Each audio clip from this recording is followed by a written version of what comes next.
లేదు ఇప్పుడు నాస్తికత అనేటువంటిది లేడు అని నమ్మడం కూడా నమ్మకమే, హ్మ్. లేదు అని నమ్మకం కూడా నమ్మకమే కదా. నమ్మకమే. సో అందుకే ఇప్పుడు నామస్మరణకి భేదభావాలు లేదు. ఆ. నామస్మరణ అనేది జంతువు చేసినా మనిషి చేసినా సమానమైన పుణ్యమే. ఓకే. కాకుంటే జంతువు నామస్మరణ చేయలేదు, హ్మ్. మనిషి నామస్మరణ చేయగలడు. Hmm. సో భక్తి. సో ఓకే, మన కర్మ అనుభవించేది తప్పించుకోలేము. Hmm. మరి అలాంటప్పుడు రోగం వచ్చింది తెలుసు మనకి, మరి ట్యాబ్లెట్ వేసుకోవడం అవసరమా?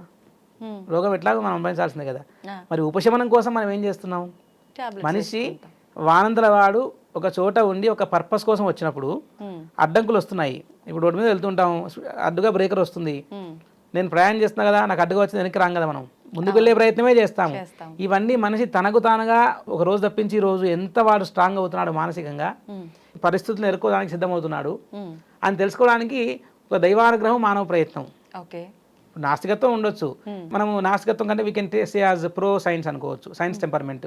ఆయుష్ అనేటువంటిది భగవంతుడు నిర్ణయించి పంపించాడు. అవును. దాంట్లో అక్కడ వచ్చి ఆగవలసిందే బండి, ఏ బండి అయినా సరే. హ్మ్. డాక్టర్ అయినా సరే మరణం తప్పదు కదా. అవును. నాకు మెడిసిన్స్ అన్నీ తెలుసు, నాకు రోగాలు రాకుండా ఉంటాయని గ్యారంటీ ఇవ్వగలరా? తప్పించుకోలేరు. Hmm. ఇప్పుడు ఎవరైనా సరే, Hmm. క్యాన్సర్ డాక్టర్కి క్యాన్సర్ రాదని నమ్మకం గ్యారంటీ లేదు, లేదు. హార్ట్ స్పెషలిస్ట్కి హార్ట్ స్ట్రోక్ రాదనేటువంటి గ్యారంటీ లేదు. అవును. లేదు అవన్నీ మీరు మానుకోండి, అసలు మేము చెప్పిందే కరెక్ట్, రాకుండా చేస్తామని ఎవరు అంటే మనం దాన్ని ఫాలో అవ్వచ్చు. హ్మ్. అప్పుడు దేవుడితో నిజంగా కూడా పని లేదు మనకి. అవును. చాలామంది కోరికలు ఉంటాయి, అవునండి. నేను బాగుపడొద్దు అనే కోరిక ఎవరికైనా ఉంటుందండి?